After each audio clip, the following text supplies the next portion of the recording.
Colorado Territory, 1874. The whistle of spring wind carried the scent of pine and promise across the foothills west of Denver, where the mountains rose like sentinels against civilization's steady march.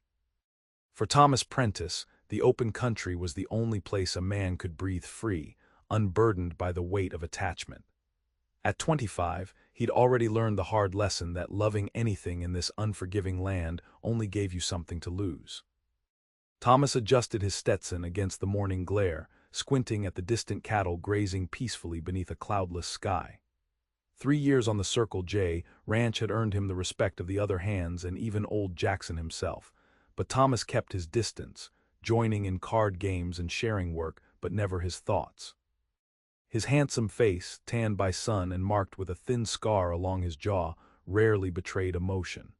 He was known for his steady hand with horses and swift reactions in a crisis, not for seeking companionship. "Prentice," Jackson's voice boomed across the yard, "need you to ride into Silver Creek. Telegram came about those bulls we're expecting from Kansas. Need confirmation sent back today." Thomas nodded, secretly pleased. A day's ride alone suited him fine.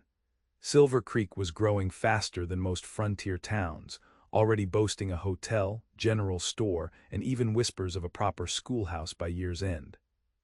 Still, it remained small enough that he could conduct his business and return to the isolation of the range without much fuss. As he saddled his bay gelding, Thomas reflected on the life he'd built. The frontier had taken his family, mother to fever, father to Cheyenne arrows, before he'd turned 20. Since then he'd lived by one creed: rely on no one, love nothing that can be lost. The West was no place for softness. Men who opened their hearts ended up broken or dead. He believed this with the certainty of a preacher clutching his Bible. The land itself was proof, beautiful but merciless, promising bounty while dealing death. Thomas was content with his solitude, or so he told himself as he rode toward town, the mountains watching silently at his back. Silver Creek emerged from the landscape like an afterthought, wooden structures fighting to establish permanence against nature's indifference. Thomas rode directly to the telegraph office, eager to complete his task and depart before the midday rush to the saloons began. After sending Jackson's confirmation, Thomas found himself with an hour to kill before starting back. The spring day was too fine to waste, so he decided to grab a meal at the hotel restaurant, one luxury he occasionally permitted himself. The Silverton Hotel stood 2 stories tall, its fresh paint declaring prosperity among the weathered buildings surrounding it. Thomas tied his horse at the post and stepped inside, removing his hat as he entered the dining room. That's when he saw her. She sat alone by the window, her chestnut hair cascading in waves down her back, caught in a loose ribbon that matched her blue calico dress. Before her lay a small leather-bound sketchbook, her slender fingers working quickly across the page. The sunlight through the glass caught her profile, illuminating features so delicate yet determined that Thomas found himself frozen mid-step. She couldn't have been more than 22, he guessed, and she sketched with such focus she seemed oblivious to the world around her. Thomas felt a peculiar tightness in his chest, a sensation he hadn't experienced in years. Annoyed by his own reaction, he forced himself forward, taking a seat at a table across the room but positioned where he could still observe her. He ordered coffee and steak, but his attention kept returning to the young woman. Her concentration was complete, her eyes occasionally lifting to study something outside the window before returning to her drawing. Once she smiled at whatever she captured on paper, and Thomas found himself smiling in response, then immediately schooling his features when a serving girl noticed. "More coffee, mister?" the girl asked, clearly amused. "Thank you," Thomas replied, embarrassed at being caught staring. When he glanced back, the young woman was gathering her things, carefully closing her sketchbook. She stood, smoothing her dress, and Thomas was struck by how she carried herself, straight-backed but not rigid, moving with the fluid grace of someone completely at ease in her own skin. She began walking toward the exit, which would bring her directly past his table. Before Thomas could avert his gaze, she dropped her pencil. It rolled across the wooden floor, stopping at his boot. Without thinking, he reached down, retrieving it before she could bend to do so herself. "I believe this belongs to you, miss," he said, rising slightly and extending the pencil. "Thank you," she replied, her voice carrying the slight lilt of an Eastern accent. Her eyes met his, hazel with flecks of gold that caught the light, and Thomas felt that strange tightness again. Instead of continuing on her way, she paused. "You're from the Circle J, aren't you?" Surprised, Thomas nodded. "Yes, ma'am, Thomas Prentice." "I thought so, I've seen you ride through town before," she smiled, and Thomas noticed a small dimple form in her right cheek. "Amelia Madison. My father opened the apothecary shop last month." Thomas vaguely recalled hearing about the new shop. "A pleasure, Miss Madison."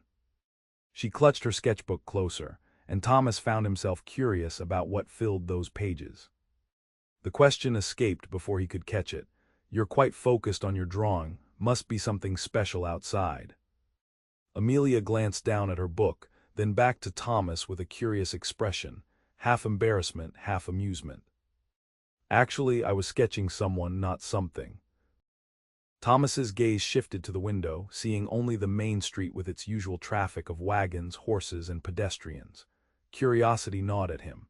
"May I ask who captured your attention so thoroughly?" The question surprised even him. Thomas Prentice, who prided himself on minding his own business, was suddenly interested in a stranger's artwork. Something flickered in Amelia's expression, uncertainty perhaps, before she made a decision. Slowly she opened her sketchbook and turned it toward him.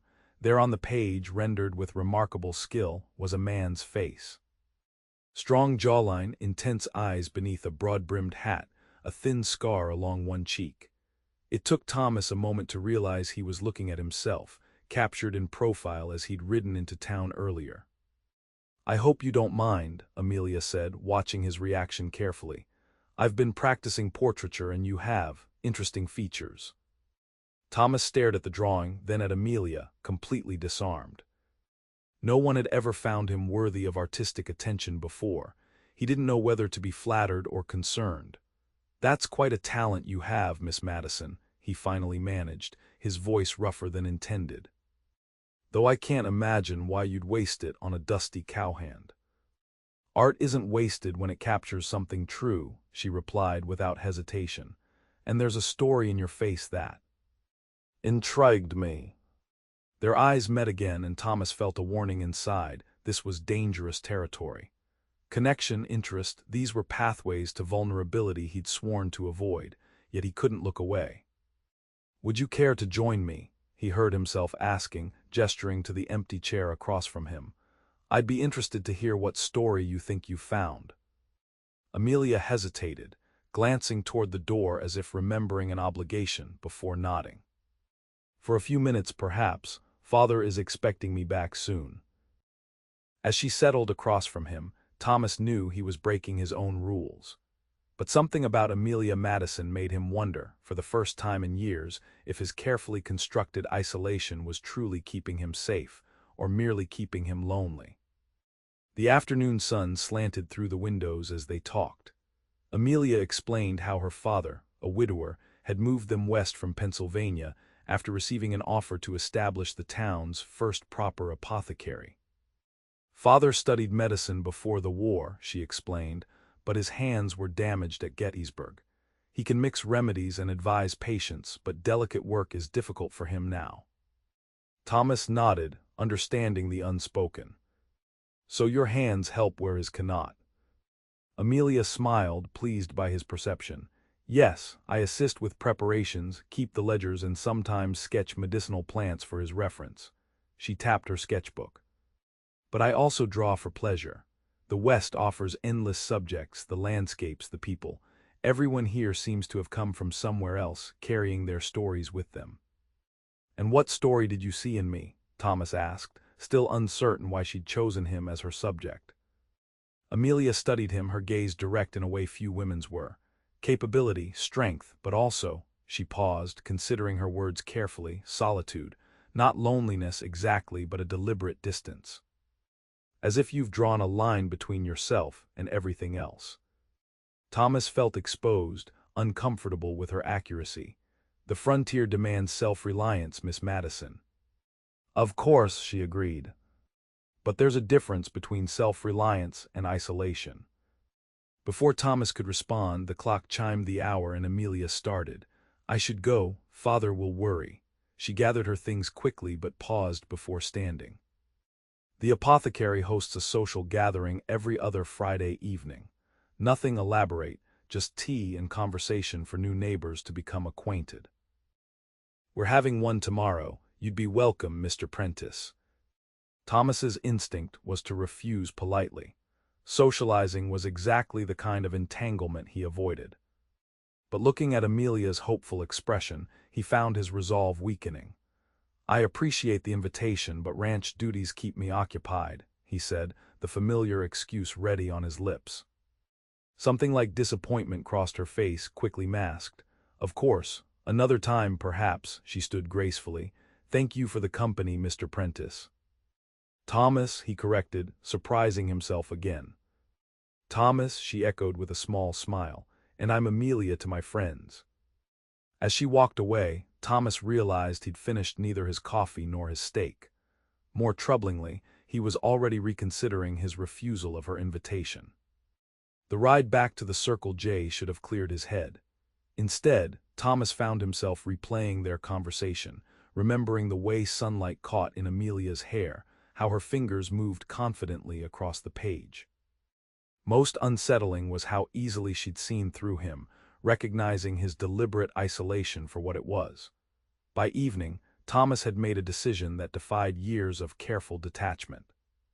He approached Jackson in the ranch office after supper. "Need to head into town tomorrow afternoon," he said casually. "Won't interfere with my duties. Thought I'd check on those cattle car arrangements personally." Jackson eyed him suspiciously. "Didn't know you had such interest in railroad schedules, Prentice." Thomas shrugged, maintaining his composure. "Figure it can't hurt to establish a connection with the station manager. Might come in useful." Jackson clearly didn't believe him but nodded anyway. "Be back by Saturday noon. We're moving the north herd to summer pasture." "Yes, sir." That night Thomas lay awake longer than usual, uncomfortable with his own eagerness. It was just curiosity, he told himself, appreciation for artistic talent. Nothing more significant than that. But as he drifted toward sleep, Amelia's words echoed, "There's a difference between self-reliance and isolation." The Madison Apothecary stood at the east end of Silver Creek's Main Street, a tidy building with large front windows displaying colorful bottles and medical texts. Thomas arrived just as the evening gathering was beginning, having taken extra care with his appearance. Clean-shaven, hair trimmed, and wearing his one good shirt beneath his usual vest. He hesitated at the door, nearly turning back before forcing himself forward. Inside, he found a surprisingly comfortable space. The medicinal shelves had been arranged to open up the center of the shop, where chairs and small tables created an informal parlor. About a dozen townspeople milled about, drinking tea from delicate cups that seemed at odds with the frontier setting. Amelia spotted him immediately, her face brightening in a way that sent an unfamiliar warmth through Thomas's chest. She wore a sage green dress that complemented her chestnut hair, which was arranged more formally than the day before. "You came," she said, approaching with evident pleasure. "I wasn't certain you would."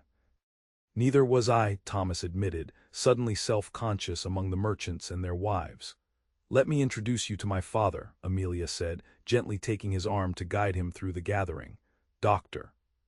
Henry Madison proved to be a dignified man in his 50s, with intelligent eyes and a ready smile despite the visible stiffness in his scarred hands. He greeted Thomas warmly but with clear curiosity.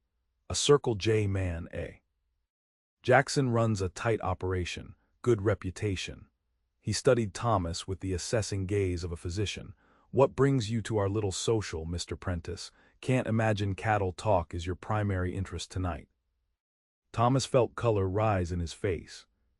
"Your daughter's artistic talent made an impression, sir, and her invitation was persuasive." Dr. Madison laughed, glancing at his daughter with obvious affection. "Amelia has that effect. Her mother was the same, could convince a bear to dance if she set her mind to it." He nodded to someone across the room. "Excuse me, the mayor's wife appears to need my attention." Please, enjoy yourself, Mr. Prentice. As her father moved away, Amelia offered Thomas tea, which he accepted awkwardly, unused to such delicate cups. I'm glad you reconsidered, she said, leading him toward a quieter corner, though you look as if you're planning an escape route. Thomas smiled despite himself. That obvious. To me, perhaps, she replied. Not everyone here reads faces as a habit. An unusual hobby for a young lady. Amelia's expression grew more serious. After Mother died when I was 12, I started paying closer attention to what people don't say. Father retreated into silence for months. I learned to interpret what he couldn't express. She gestured around the room. Everyone carries silent stories. I find them fascinating.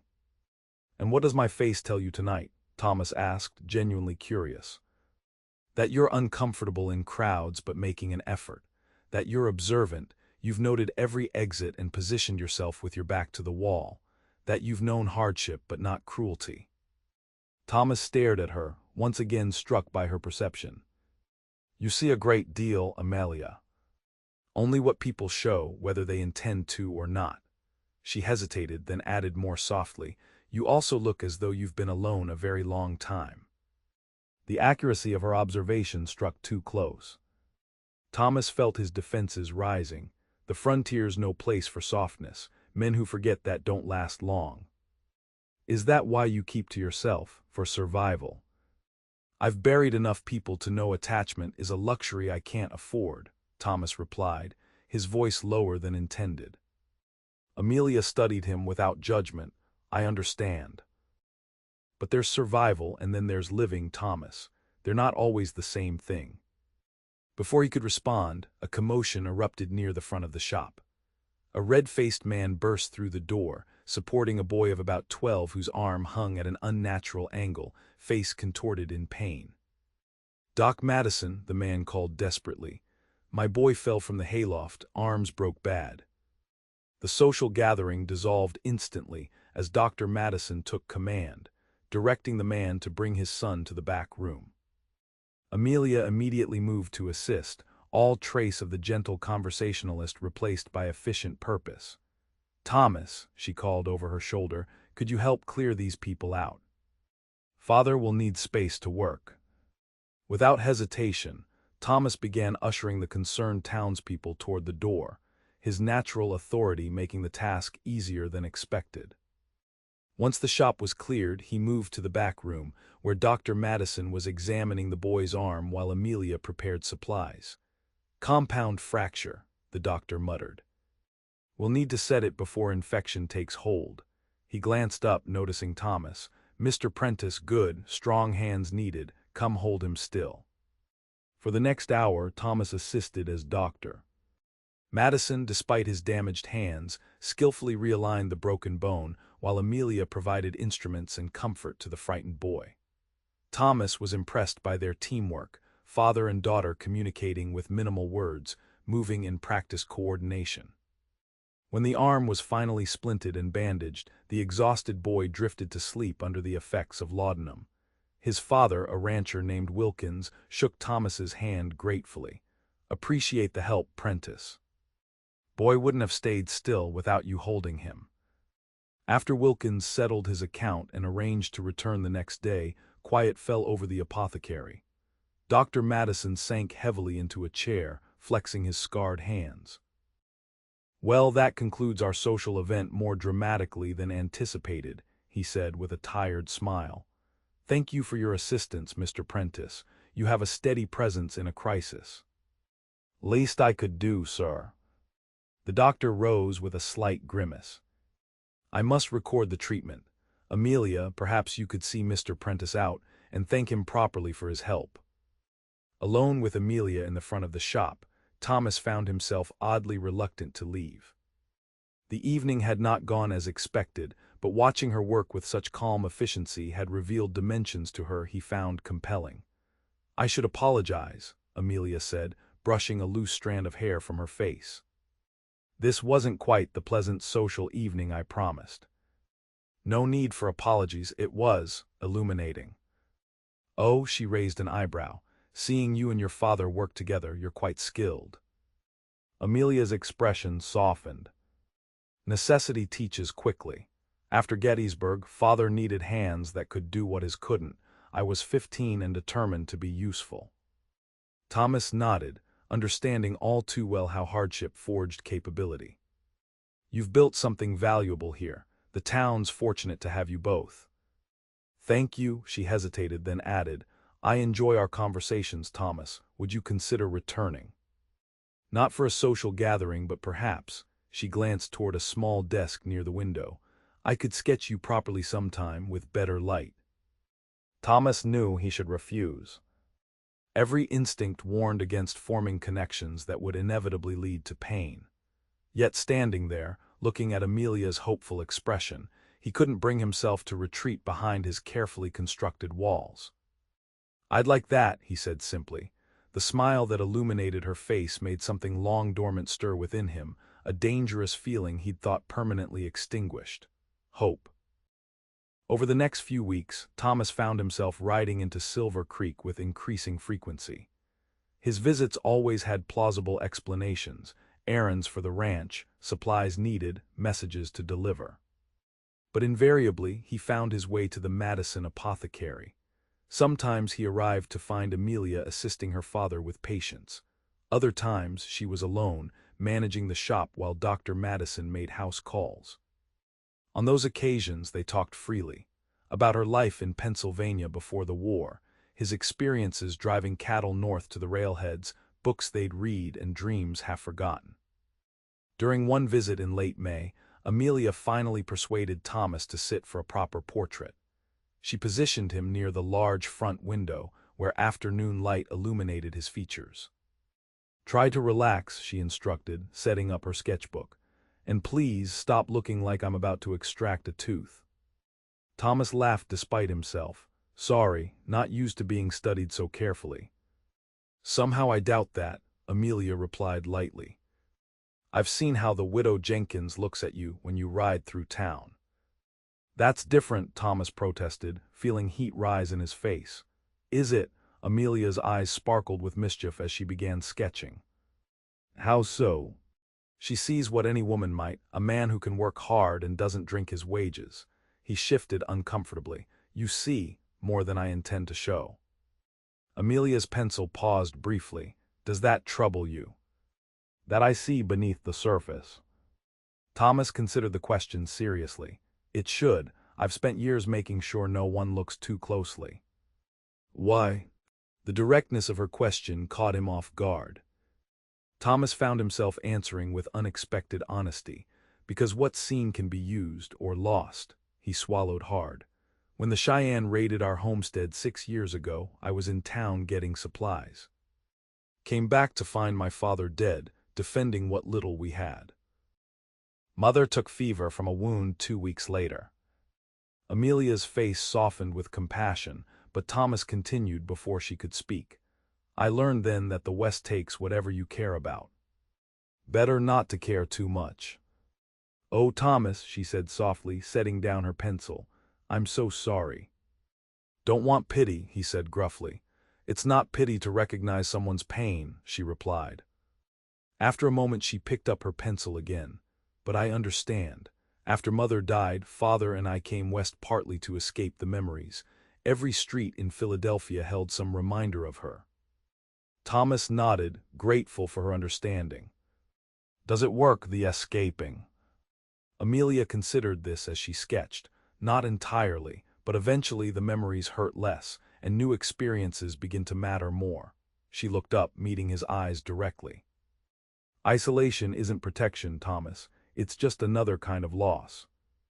The conversation shifted to lighter topics after that, but Amelia's words stayed with Thomas long after he'd returned to the Circle J. That night, as he lay in his bunk listening to the other hands snoring, he confronted a troubling realization. His carefully maintained distance was crumbling, and with it, the illusion of safety he'd constructed. More unsettling still was the discovery that he didn't want to rebuild those walls, not if it meant losing whatever was growing between him and Amelia Madison. June brought scorching heat and the arduous work of moving cattle to higher pastures. For nearly 2 weeks, Thomas couldn't get away from ranch duties. When he finally rode into Silver Creek again, he felt a disconcerting eagerness that both alarmed and exhilarated him. The apothecary seemed unusually busy when he arrived. Through the window, he could see Dr. Madison speaking intently with a well-dressed stranger, a man of about 30 with the unmistakable bearing of an Easterner. As Thomas entered, he caught the tail end of their conversation. "Finest medical college in Philadelphia," the stranger was saying. "Your expertise would be invaluable to our students, Dr. Madison, and I assure you the facilities would provide everything you need for your research." "Doctor." Madison noticed Thomas and offered a distracted greeting before turning back to the visitor. "A tempting offer, Dr. Reynolds, but uprooting our life here requires careful consideration. Amelia has become quite attached to Silver Creek." The man, Dr. Reynolds, smiled confidently. "Of course, but surely Miss Madison would thrive in Philadelphia society. A young woman of her talents and beauty deserves more opportunities than a frontier town can provide." Thomas felt an unexpected surge of hostility toward the polished physician. Something protective awakened in him, a feeling he hadn't experienced since his family's death. "Thomas," Amelia's voice drew his attention. She emerged from the back room, carrying a tray of freshly prepared medicines. "I wondered when we might see you again." The genuine pleasure in her voice eased some of Thomas's tension. She introduced him to Dr. Reynolds, explaining that the physician was an old colleague of her father's, visiting from Philadelphia. "Dr. Reynolds has brought an interesting proposition," Dr. Madison explained. "The medical college is establishing a new department focused on frontier medicine and herbal remedies, particularly those learned from Indian tribes." "My research specialty," the doctor added modestly, "though my knowledge pales compared to Dr. Madison's practical experience. We're hoping he might consider joining our faculty." Thomas felt a cold weight settle in his stomach. "You'd be leaving Silver Creek then?" Dr. Madison sighed. "Nothing's decided. We've built a life here, a practice that serves the community." "But you must admit, sir," Reynolds interjected smoothly, "your talents are somewhat wasted treating sprained ankles and delivering babies. In Philadelphia, you could advance medical knowledge, train a generation of doctors prepared for frontier conditions." "And what about Amelia?" Thomas asked, unable to keep the edge from his voice. Reynolds turned to him with practiced charm. "Miss Madison would be welcomed in Philadelphia society. Her artistic talents alone would open many doors, and of course, there are excellent marriage prospects for a young woman of her quality." Thomas saw Amelia's expression tighten, almost imperceptibly at this last comment. Her eyes met his briefly, communicating something he couldn't quite interpret. "I've promised to show Dr. Reynolds our collection of medicinal plants this afternoon," she said. "Father cultivates several varieties behind the shop. Would you care to join us, Thomas?" He recognized the invitation as the lifeline it was, a chance to escape the suddenly stifling atmosphere of the shop. "I'd be interested to see that," he replied, ignoring Reynolds' poorly concealed surprise. The small garden behind the apothecary was a carefully tended oasis, with raised beds containing dozens of plants labeled in Dr. Madison's precise handwriting. While Reynolds examined a rare variety of echinacea, Amelia drew Thomas aside. "I'm sorry about this awkwardness," she said quietly. "Dr. Reynolds arrived yesterday with his proposal. Father's been unsettled ever since." "Are you considering it?" Thomas asked, dreading her answer. "Returning east." Amelia's gaze drifted to the distant mountains. "Father deserves recognition for his work, and sometimes I miss certain comforts of civilization." "And what about—" Thomas stopped, unsure how to continue without revealing more than he was ready to acknowledge. Amelia turned back to him, her expression soft but unreadable. "What about what, Thomas?" He struggled to find words that wouldn't expose the depth of his concern. "The life you've built here, your place in the community." "Is that all you think might keep me in Silver Creek?" she asked, a hint of challenge in her voice. Before Thomas could respond, Reynolds called to Amelia, asking about a particular plant. The moment passed, leaving Thomas frustrated with his own inability to speak plainly about feelings he was only beginning to understand. The remainder of the afternoon passed uncomfortably, with Reynolds monopolizing conversation and making repeated references to the cultural advantages of Philadelphia. Throughout it all, Thomas observed Amelia carefully, noting how she neither encouraged nor discouraged the physician's obvious admiration. When Thomas finally took his leave, Reynolds was deep in discussion with Dr. Madison about publishing opportunities. Amelia walked Thomas to the door. "Will you come to the Independence Day celebration next week?" she asked quietly. "The town committee is planning fireworks by the creek." "I should be able to get away," Thomas replied. Then, summoning his courage, he added, "I'd like to speak with you then, privately if possible." Something flickered in Amelia's eyes, hope perhaps. "I'd like that too." As Thomas rode back to the Circle J, his mind churned with competing emotions. For years he'd maintained that attachments were dangerous liabilities on the frontier. Yet faced with the possibility of Amelia leaving, he recognized the hollowness of his philosophy. He had avoided pain by avoiding life itself. If Amelia chose to return east, the hurt would be profound. But if she stayed, if there was a chance for something between them, wouldn't that possibility be worth the risk? The realization struck him with the force of physical impact. He'd rather risk heartbreak than return to the empty safety of his isolation. By the time Independence Day arrived, Thomas had reached a decision. If Amelia showed any inclination to stay in Colorado, he would speak openly about his feelings and his hopes. The prospect terrified him more than any stampede or gunfight, but the alternative, watching her leave without ever knowing what might have been, seemed unbearable. Silver Creek transformed itself for the celebration, with bunting and flags adorning every building along the main street. A picnic area had been established by the creek, where tables groaned under the weight of contributed dishes. Children raced about with sparklers as musicians tuned their instruments on a makeshift stage.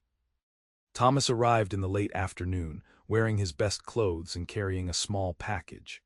He found Amelia helping to organize games for the children, her hair adorned with a red, white, and blue ribbon that caught the sunlight. She spotted him and waved, her smile sending that now familiar warmth through his chest.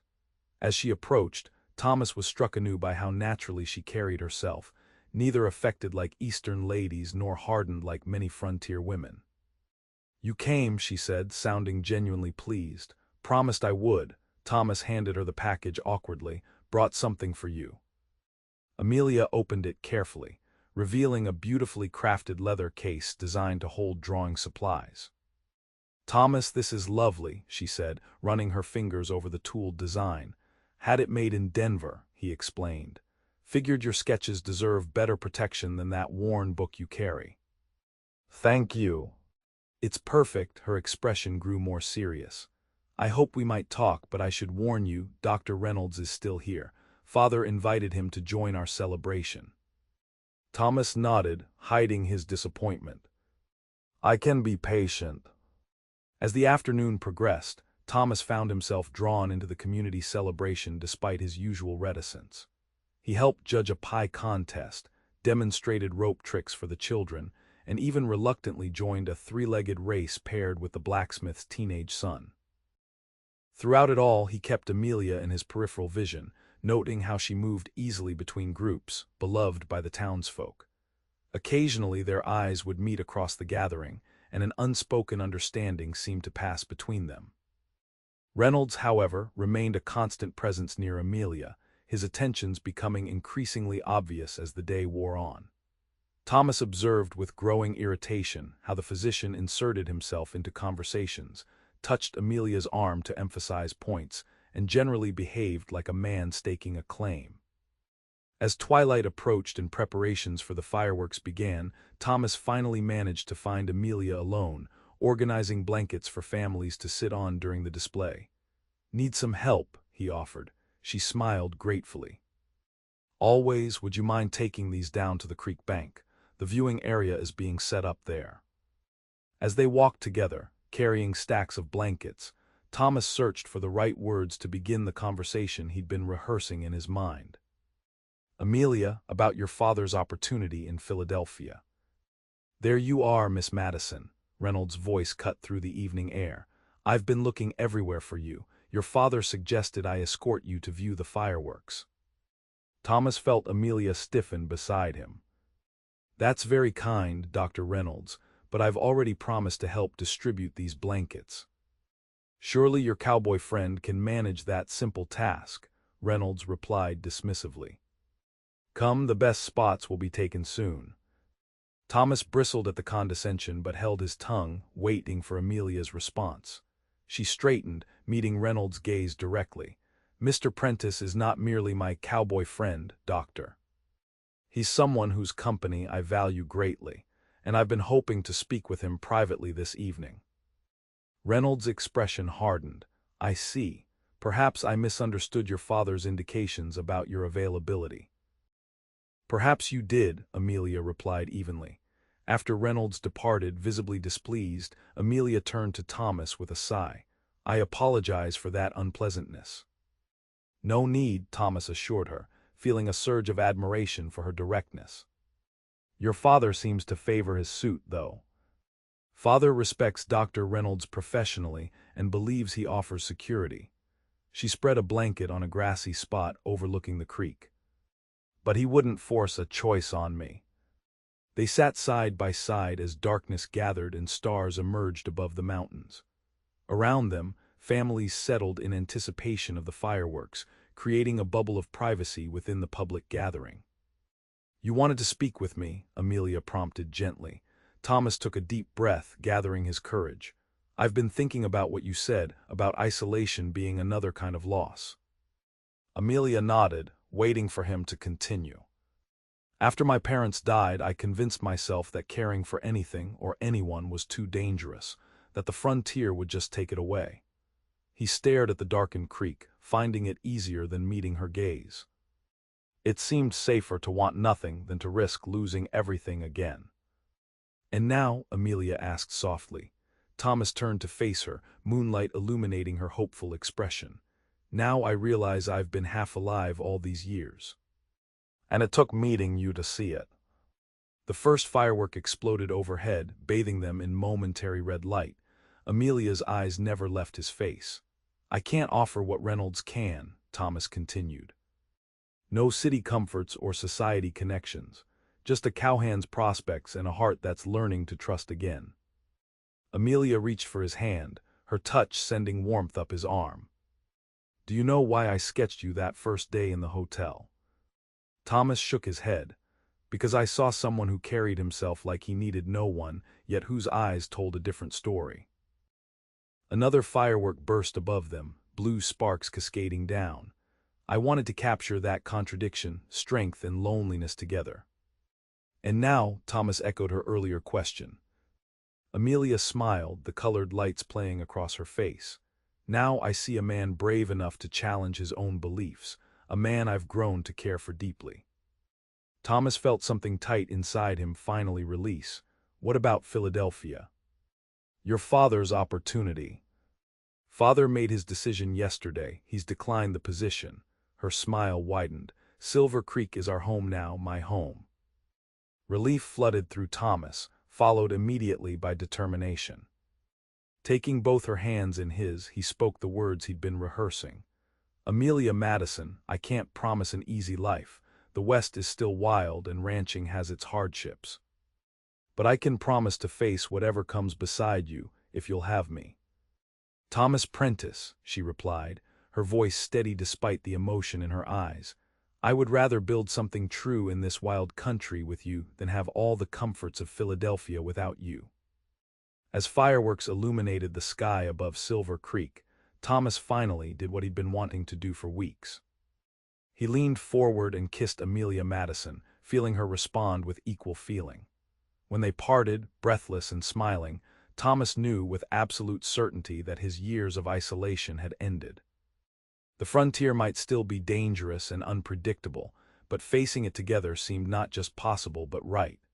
4 months later, on a crisp October morning, Thomas Prentice and Amelia Madison were married in Silver Creek's newly completed church.